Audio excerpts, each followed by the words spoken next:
વડોદરામાં કથિત પીએસઆઈ બની એક વ્યક્તિએ રેપિડો રાઇડરને ડિક્રીને મૂકી દેવાની અને ફૂડ પેક કરાવવાની વિનંતી કરી। આવા કિસ્સા વડોદરામાં વધ્યા છે, એટલે રેપિડો રાઇડર્સ સહિત સૌએ કોઈ પણ કોલ ઉપર આગળ વધતા પહેલા એકવાર જરૂર ચેક કરવું। જ્યારે હું કાલ બપોરે રાઈડ એક લીધી હતી મેં, અને એ દરમિયાન રાઈડ કન્ફર્મ થઈને હું પિકઅપ લોકેશન પર જતો હતો। પિકઅપ લોકેશન પર પહોંચતા પહેલાં એમનો કોલ આવ્યો મારી પર કે હું વાડી પોલીસ સ્ટેશનમાંથી નલવાયા સર બોલું છું। મેં કીધું હા સર બોલો। તો કે મારી બેટીને એ લોકેશન પરથી તમારે ગધેડા માર્કેટ છોડવાના છે। મેં કીધું કંઈ વાંધો નહીં, હું છોડી દઈશ। એટલે હું એ જ્યારે પિકઅપ લોકેશન પરથી એમની છોકરી હતી એમને મેં લીધી, અને એમનું જે લોકેશન હતું ડ્રોપ લોકેશન ત્યાં મેં એમને છોડ્યા હતા।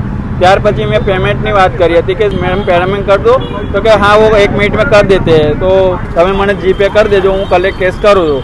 એના પછી મેં સતત નહીં હોય તો બપોર જેવો મેં એમને 1 મિનિટ પછી બી કોલ કર્યો, એના પછી એમને મને કોઈ રિસ્પોન્સ નહીં, ફોન સ્વિચ ઓફ આવતો હતો, અને અમુક ટાઈમ કોલ મેસેજ છોડે કે I call you back letter.